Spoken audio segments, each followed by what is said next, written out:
नमस्कार। नमस्कार। नमस्कार। अक्सर ये होता है कि जब कोविड को लेकर के अजीबोगरीब खबरें आती हैं, तो मैं आम तौर पे शब्द इस्तेमाल कर रहा हूँ, डॉक्टर जुगल किशोर से बात करता हूँ।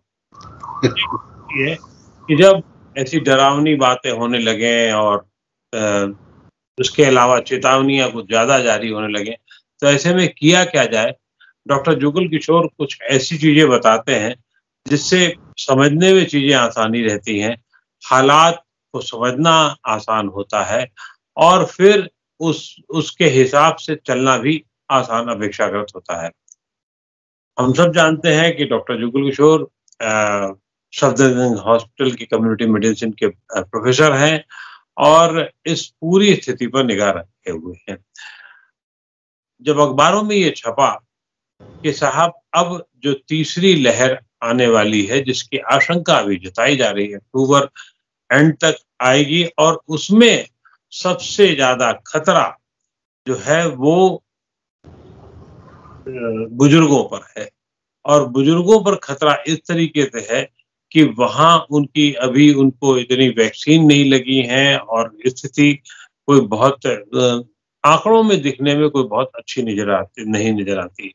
यूँ तो आंकड़े वैक्सीन के 65 करोड़ से ज़्यादा हो गए हैं और जो हम लोगों के लिए बहुत खुशी की बात है कि इतने सारे मतलब ऐसी स्थितियाँ बनी गई हैं और अगर आप देखा जाए तो मतलब 38.2% लोग जो हैं वो पार्शियली वैक्सीनेटेड हो चुके हैं।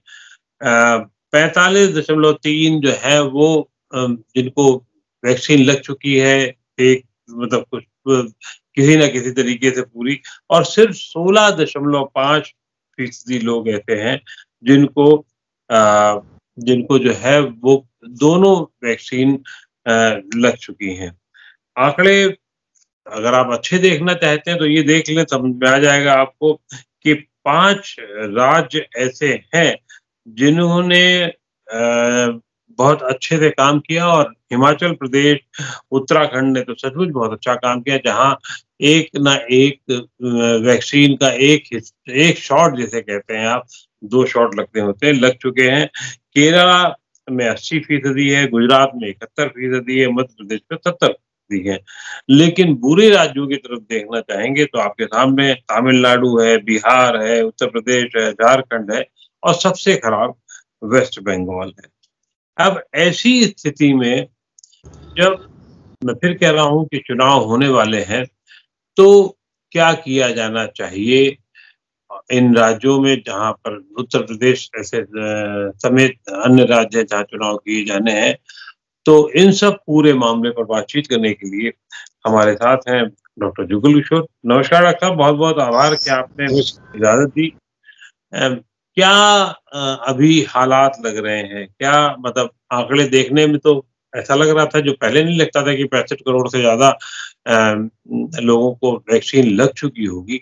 लेकिन सच तो ये है कि ये वैक्सीन जो है वो जो चेतावनियाँ आ रही हैं, उसमें ये बताया जा रहा है कि केंद्र की तरफ से चेतावनी आ रही है, अब त्योहार आ रहे हैं, अगर आपके दोनों वैक्सीन नहीं लगी हैं, तो क्या करना चाहिए? मतलब आप जितना मस्ती के मूड में त्योहार में होते हैं, वो होना चाहिए या नहीं होना? सर, पहले तो आपको बहुत-बहुत धन्यवाद। आपने फिर मुझे मौका दिया कि मैं लोगों से ये कह पाऊँ कि जो हमारी कोविड-19 की सिचुएशन है, वो कैसी है और फिर वैक्सीन को लेकर और जो अभी हमारा फेस्टिव सीज़न आ रहा है, तो उसमें हमें कैसे रहना चाहिए। मैं अपनी तरफ से ये कहना चाहूँगा कि जो कोविड-19 की सिचुएशन है पूरे इंडिया में बहुत बेहतर है, बहुत अच्छी मान के हम चल सकते हैं क्योंकि हर जगह पर जितने केसेस अभी दिख रहे और हम अगर पुराने साल और इस साल के पूरा एनालिसिस करते हैं तो कहीं ना कहीं हम देखते हैं कि वो कंटिन्यूसली बहुत जगह पर कम हो रहे हैं और कुछ ऐसी जगहें जहां पर थोड़े से केस पिछले एक हफ्ते से 10 दिन में बढ़े हैं और उसके रीज़न है जब भी कभी कोई फेस्टिवल हुआ है या फिर लोगों का जमावड़ा हुआ है, तो वहाँ पर कुछ दिनों के बाद में कुछ केस ज़्यादा दिखते हैं और ये स्वाभाविक है। सबको मालूम है कि ये बीमारी एक से दूसरे को एक ड्रॉपलेट से होती है या फिर एयरबॉर्न भी हम कह सकते हैं, तो उससे होती है और फिर वॉमिट, और बहुत ही इन्फेक्टेड है। जो डेल्टा वायरस हमारा वेरिएंट है वो अभी सर्कुलेट कर रहा है, काफ़ी मात्रा में हमारे देश में डेल्टा वायरस है जो बहुत ही इन्फेक्टिव है। उसकी वजह से जहाँ कहीं भी भीड़ होगी वहाँ पर वो एक भी व्यक्ति अगर पहुँच गया तो वो सब लोगों को इन्फेक्शन देने की क्षमता रखता है। तो अगर हम उसको निकाल दें कि जो भीड़ या जो जमावड़ा या जो फेस्टिवल सीजन का हमारा कुछ, जैसे साउथ में अभी हमारा पोंगल हुआ या फिर और दूसरे फेस्टिवल छोटे छोटे हुए, और अभी नॉर्थ में भी हमारा रक्षाबंधन हुआ, तो रक्षाबंधन के बाद में भी पिछले साल भी हमने देखा था कुछ केस बढ़े, पर पिछले एक साल में ऑलमोस्ट हमारे 80% पॉपुलेशन, 85% पॉपुलेशन को इन्फेक्शन हो चुका है। ये मैं इसलिए कह रहा हूँ कि हमारा जो अनुमान है कि 67% तो सीरो सर्वेलेंस में पता लगा, और पिछले साल के जो लोग थे उनको भी अब अगर हम पॉजिटिव कुछ परसेंटेज मान के चले तो ये टोटल मिला के मुझे 80-85% लगता है। और जो 15% है वो स्कैटर्ड पॉपुलेशन है, वो ये नहीं है कि बहुत कहीं एक इंडिविजुअल जगह पर इकट्ठे लोग नॉन इन्फेक्टेड हैं, तो काफ़ी अच्छी पोजीशन है। लेकिन क्या है कि जहाँ पर इन्फेक्शन जो हो रहा है, या तो वहाँ पर पहले इन्फेक्शन नहीं हुआ है या फिर उनको वैक्सीन लगाए, तो वैक्सीन कोई एक ऐसा सबूत नहीं है, या कहना चाहिए कि हमारे पास में ऐसा पासपोर्ट नहीं है जहाँ पर आपको इन्फेक्शन नहीं होगा। ये सभी को मालूम है, पूरे वर्ल्ड में पता है कि अगर आपको वैक्सीन लगाया है तो आपका जो सीवियरिटी है और डेथ है उसको रुकावट मिलेगी, लेकिन इन्फेक्शन जरूर होगा, हो सकता है। और इन्फेक्शन को ना होने के लिए आपको कंटिन्यूसली अपने जो कोविड अप्रोप्रिएट बिहेवियर है वो कंटिन्यूस अपनाने हैं। तो मेरे हिसाब से कंडीशन बहुत अच्छी है। जैसे आपने कहा थर्ड वेव पहले अनुमान ऐसे लगा रहे थे लोग, मैं ये नहीं कहूँगा कि कौन लगा रहे थे, लेकिन ये था कि बच्चों में इफेक्ट करने वाली है, लेकिन अब ये आ रहा है कि ये बूढ़ों के अंदर इफेक्ट करने वाली है। तो ये सब अनुमान है, जो सही स्थिति है जो ग्राउंड लेवल पे है वो बहुत अच्छी है और बिल्कुल इससे घबराने की जरूरत नहीं है। अभी जो चेतावनी गवर्नमेंट ऑफ इंडिया की आई है और खास तौर से उसको देखते हुए क्या कहना चाहेंगे, और चेतावनी के साथ साथ जो आंकड़े वो भी अलग तरीके के हैं। कर्नाटक जो कि वैक्सीनेशन में, केरल जो कि वैक्सीनेशन में ठीक ठाक माना जा रहा है, 80% से ज्यादा लोग वहां वैक्सीनेटेड हो चुके हैं जिनको एक कम से कम शॉट लग चुका है, लेकिन वहां की स्थिति तो सबसे खतरनाक इस समय नजर आ रही है। 70% से ज्यादा जो केसेस आ रहे हैं वो सिर्फ केरल से ही आ रहे हैं। कल भी अगर आप देखेंगे तो 45,000 जब केसेस आए तो उसमें 70% जो थे वो सिर्फ केरल के थे। तो ना हैरान परेशान होने के क्या कारण है? मैं इसको इस तरह से समझाने की कोशिश करूंगा, क्योंकि अभी फिलहाल जो केरल को लेकर बहुत ज़्यादा चर्चा हो रही है, उसमें एपिडेमियोलॉजिकली हम ऐसे देखेंगे कि जब पहला 3 केस आए थे वहाँ पर केरल के अंदर, जो वुहान से स्टूडेंट्स आए थे, उन्होंने इमीडिएटली उसको कंट्रोल किया। 1% भी लोगों को इन्फेक्शन नहीं हुआ, बल्कि उनके घर वालों को भी इन्फेक्शन नहीं हुआ, ये कहना चाहिए। उसके बाद में जो पहली लहर हमारी आई उसमें केरल ऑलमोस्ट ना के बराबर वहाँ पर केस हुए, तो उस वजह से वो पूरे इंडिया के अंदर और पूरे वर्ल्ड के अंदर सराहाया गया, उसको नवाजा गया कि ये इन्होंने बहुत अच्छा काम किया, इन्होंने अपने प्रदेश के अंदर बहुत अच्छा कंट्रोल करके रखा। अब आप ये देखिए कि इन्फेक्शन हर व्यक्ति को होना है, क्योंकि ये कोविड वायरस है, जो वायरस के अगेंस्ट हमारे बॉडी के अंदर एंटीबॉडीज नहीं है, तो वो सभी को इन्फेक्शन होना है। इन्फेक्शन होने के दो तरीके हैं, एक तो इन्फेक्शन नेचुरल होगा या फिर वैक्सीन से होगा। नेचुरल जो इन्फेक्शन हो रहा है उससे देखा गया कि दोबारा इन्फेक्शन होने के कम चांसेस हैं। लेकिन जो वैक्सीन के लोग हैं उनके अंदर इन्फेक्शन हो सकता है, जो हमारे दिल्ली में भी हुआ, हर जगह हुआ। इवन 27% आंकड़ों में मिला है कि 27% चांसेस उनमें हुए हैं जो दोबारा इन्फेक्शन हुए हैं, जिनको वैक्सीन लग चुका है। तो ये जो कहना कि केरल के अंदर ये हमारा जो आंकड़े ज़्यादा आ रहे हैं, उसका रीज़न ये है कि सबको इन्फेक्शन होना है, उसका कोई मतलब कि दूसरा ऑल्टरनेटिव नहीं है, सबको होना है। लेकिन उन्होंने पहली और दूसरी लहर के अंदर अपने को कंट्रोल में रखा। सेकेंड लहर के बाद में जो सीरो सर्वेलेंस हुआ, वहां पर 45% लोगों को सिर्फ पॉजिटिव मिला। इसका मतलब 55% पॉपुलेशन हमारी अभी तक जुलाई तक की पॉपुलेशन, अगर हम केरल की देखें तो 55% पॉपुलेशन को कोई इन्फेक्शन नहीं था। तो आप ये देखिए कि वहां पर इन्फेक्शन तो होगा ना, कोई उसको रोक नहीं सकता, लेकिन हम उसे कंट्रोल कर सकते हैं। जो हम पहले से बात कर रहे हैं कि जो सोशल डिस्टेंसिंग, कंटेनमेंट मेजर की वजह से हम जो पीक है, एकदम इमीडिएट पीक आना चाहिए, वो हम कंट्रोल करके रख सकते हैं। तो केरल के अंदर यही है कि वहां पर कंटेनमेंट मेजर, वहां की जो लोगों ने अपने इन्फेक्शन को बहुत ही कंट्रोल मेजर में रखा और वहां पर कम डेथ हुई, कम लोग हॉस्पिटल के अंदर गए। तो ये एक बहुत अच्छा उदाहरण है। मैं फिर ये कहूंगा, Kerala has presented that if we can decrease the infection it will continue. उसका कर्व हमारा लंबा हो जाएगा, लेकिन एकदम पीक नहीं होगा। और जो पीक होने से जो हमारे यहाँ पर इतनी हाहाकार मचा, केरल में अभी तक नहीं हुआ। तो वो सक्सेस स्टोरी है, ना कि वो फेलियर स्टोरी है। जी, तो इसका मतलब ये है कि केरल में जो कुछ अभी हो रहा है, इससे बहुत ज़्यादा चेतावनी नहीं माना जाना चाहिए। तो क्या अब केरल के होने का, जो पूरा होने का, वहाँ का इंतज़ार करना होगा सरकार को या व्यवस्थापकों को, या फिर ये है कि बाकी देश में नज़र रखनी पड़ेगी कि कहीं ऐसा ना हो कि और केरल के बाद में। और फिर एक ये भी सवाल उठाया जा रहा है कि इम्यूनिटी जो है वो धीरे-धीरे लोगों की कम भी होती जा रही है या खत्म भी हो रही है। तो क्या वो दोबारा होने की आशंकाएं बढ़ रही हैं इस तरीके से? देखिए, मैं आपको फिर एक और बार ये बता दूं कि सभी को इन्फेक्शन होना है, और जो इम्यूनिटी हमारी हुई है अभी तक पूरे वर्ल्ड के अंदर, हमें मिला है कि जिसको एक बार इन्फेक्शन हुआ है, दोबारा उसको इन्फेक्शन होने के बहुत कम चांसेस हैं। लेकिन जो हमारा अभी तक वेरिएंट हुए हैं, चाहे वो अल्फा हो, बीटा हो, गामा हो, या फिर आपका डेल्टा हो, या अभी म्यू करके एक और वेरिएंट निकला है, वो भी दिख रहा है कि हमारे देश में हुआ था, लेकिन उसकी परसेंटेज अभी तक कम है।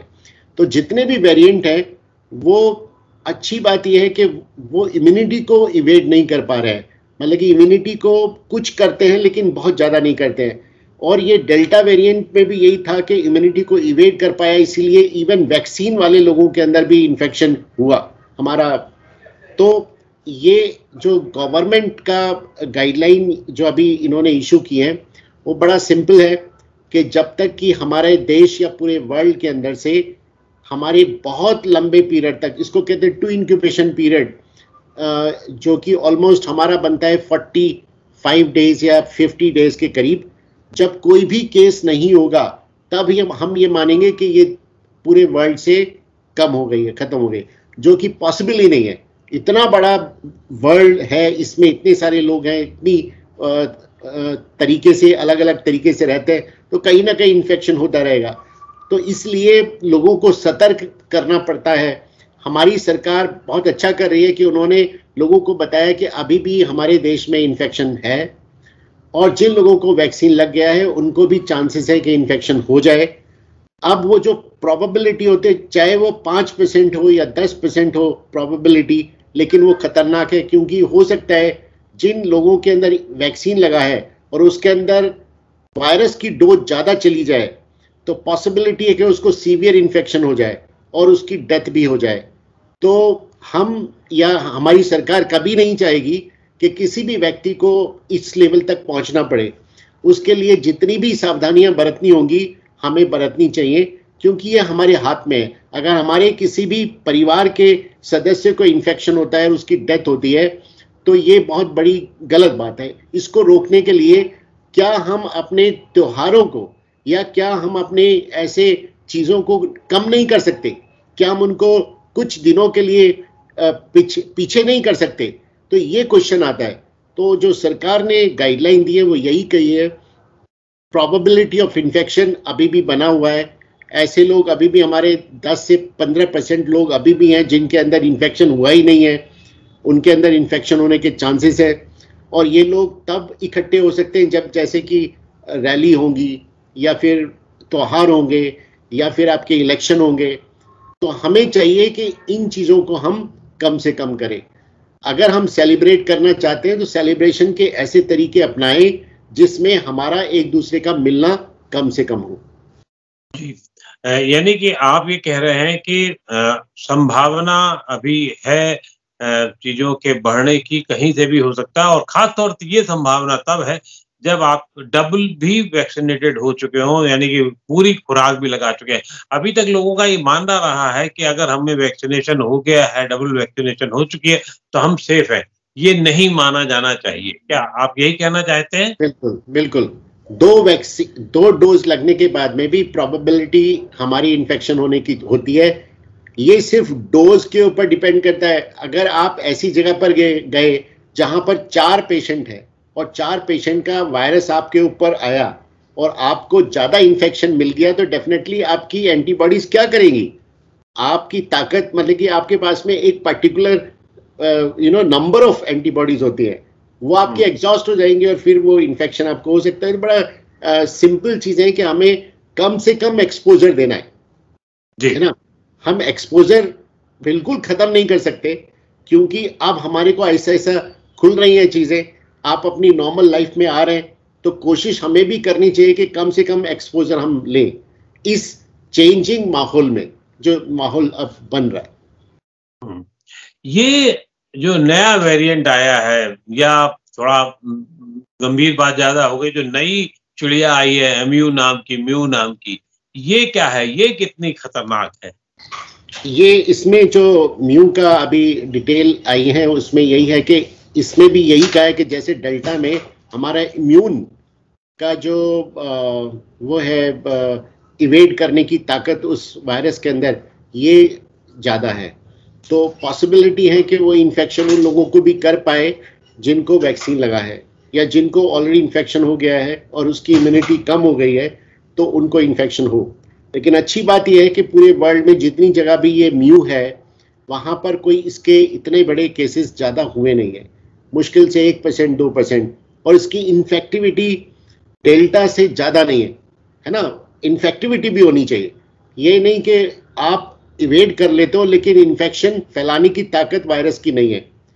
तो अगर वो होती तो हम मान सकते थे कि थोड़ा सा प्रॉब्लम हो सकती है, लेकिन अभी फिलहाल म्यू में कोई ऐसा मेजर इशू हमें दिख नहीं रहा कि जिससे हमें बहुत प्रॉब्लम होगी। जी, आप ऐसे में, ऐसे वक्त में जब त्योहार आने वाले हैं, और मैं फिर अक्सर ये बात कहता हूँ कि जब चुनाव होने वाले हैं, उत्तर प्रदेश ऐसी जगह पे जहाँ चुनाव होने वाले हैं, कहने को तो वहाँ उत्तर प्रदेश में 6 करोड़ वैक्सीन लग गई है या 6 करोड़ से ज़्यादा लग गई है। चुनाव तक मतलब अगले 1-2 महीने में हो सकता है वो 8 करोड़ 9 करोड़ भी हो जाए। लेकिन वहाँ पर लोगों को कितना सतर्क होने की ज़रूरत है, क्योंकि आबादी के हिसाब से अगर आप देखेंगे तो सबसे निचले पायदान पर उत्तर प्रदेश आ जाता है, नीचे से चौथे तीसरे स्थान पर आता है, जहाँ 42.25% लोगों को ही सिंगल शॉट लगी है, अभी सिर्फ सिंगल शॉट, डबल भी शॉट नहीं लगी। वहां पर क्या आप कहना चाहें, सरकार को क्या करना चाहिए या चुनावी एजेंसी को क्या करना चाहिए, लोगों को क्या करना चाहिए? इसमें हमारी स्ट्रैटेजी, वैसे गवर्नमेंट ने बहुत अच्छी स्ट्रैटेजी की है कि कुछ एक दिन में हम कई लाख और करोड़ तक पहुंच जाते हैं, तो बहुत तेज़ी से हमारा वैक्सीनेशन चल रहा है, ये बहुत ही अच्छा चल रहा है। और हम अगर यूपी को देखें और यूपी में चुनाव होने और हम उसके लिए प्रिपरेशन अभी से शुरू करें, तो फोकस हमारा रहे कि हम ज़्यादा से ज़्यादा वैक्सीन लगाएं, और दूसरे स्टेट में जहाँ पर अभी नहीं है हमारा चुनाव, तो हम उससे उठाकर फोकस इधर कर सकते हैं कि डेफिनेटली हम लोगों को रोक नहीं पाएंगे। जब रैलियां होती हैं या कुछ होता है, कितना भी आप बोल दें वो नहीं मानते, या तो फिर उसका इतना स्ट्रिक्टनेस हो कि आप फोर्स यूज करें, जो कि काफ़ी हद तक प्रॉब्लम में आती है बातें। तो वैक्सीन एक तरीका है। दूसरा तरीका ये है कि जिनको ऑलरेडी, जो मुझे लगता है कि ऑलरेडी यूपी के अंदर बहुत इन्फेक्शन हुआ है और यही उसका एक प्लस पॉइंट है कि उनके अंदर दोबारा इन्फेक्शन होने के बहुत कम चांस है। तो हमने देखा है वहाँ की कंडीशन, वहाँ पर जब सेकेंड लहर के अंदर कितने लोगों की डेथ हुई या कितने लोगों को इन्फेक्शन हुआ, तो काफ़ी हद तक उसमें इन्फेक्शन हो गया है। तो जितने लोग रह गए, हम उनसे रिक्वेस्ट करना चाहेंगे कि वो लोग आगे बढ़कर अपने आप को वैक्सीन लगवा लें। तो इन्फेक्शन होगा तो कोई बात नहीं, डरने की बात नहीं है, वो आपका माइल्ड ही रहेगा। आप अपनी इम्यूनिटी को बनाए रखें, आप अपनी डोज, जो इन्फेक्शन की डोज है, उसको कम करने के लिए पूरी सुविधा रखें। आप अपने मास्क लगाए, हाथ अपने धोते रहे, अपनी खाना ठीक से खाएं। ये सारी चीज़ें जो अपने इम्यून सिस्टम को ठीक रखेंगे, और भीड़ वाली जगह में कोशिश रहे कि आप अपने आप को दूर रखें और या भीड़ ना होने दें। ये गवर्नमेंट का भी रिस्पॉन्सिबिलिटी है और अपनी सिविल सोसाइटी की भी रिस्पॉन्सिबिलिटी है। और साथ में हमारे त्यौहार जो आ रहे हैं उसके अंदर भी हमारी ये सारी चीज़ें हैं कि अगर हम, जैसे लास्ट टाइम भी कहा था कि एक बार दिवाली नहीं मनाएंगे या दशहरा नहीं मनाएंगे और हम उसको विजुअल या जो वर्चुअल तरीके से ही अगर सेलिब्रेट कर लें, तो अगले साल हम मना लेंगे। जब ये प्रॉब्लम ख़त्म हो जाएगी या कोविड हमारा नहीं रहेगा तो अच्छे से मना लेंगे। तो यही हमारी रिक्वेस्ट रहेगी ऐसे स्टेट से जिसमें इलेक्शन होने वाला है या फिर पूरे देश में ये फेस्टिवल का माहौल है, तो उसको अच्छा बनाए रखें। मैंने देखा है कि लास्ट टाइम जब इन्फेक्शन हुआ, लोगों की डेथ हुई, तो उन घरों में दिया नहीं जल पाया, है ना। आप ये देखिए कि हम उन घरों में सेलिब्रेशन नहीं हो पाया, तो हम क्यों चाहते हैं कि वो वाली कंडीशन हमारे घरों में भी हो। तो बेस्ट तरीका यह है कि उसको प्रिवेंट किया जाए, और ऐसा नहीं है कि हम उसको प्रिवेंट नहीं कर सकते। हमारे को सारी सुविधाएं पता है कि किस तरह से हम इसको रोक सकते हैं, प्रिवेंट कर सकते हैं, इससे बच सकते हैं। फॉर्चुनेटली लास्ट ईयर तो हमारे पास वैक्सीन भी नहीं थी, इस बार तो हमारे पास में कम से कम वैक्सीन भी है। तो हर चीज़ अवेलेबल होने के बाद में भी अगर किसी घर में, किसी परिवार में इन्फेक्शन होता है, तो इसमें किसी और को दोष ना देने के बजाय हमें अपने ऊपर ध्यान देना चाहिए और ये सोचना चाहिए कि हम इसको डेफिनेटली ओवरकम कर पाएंगे।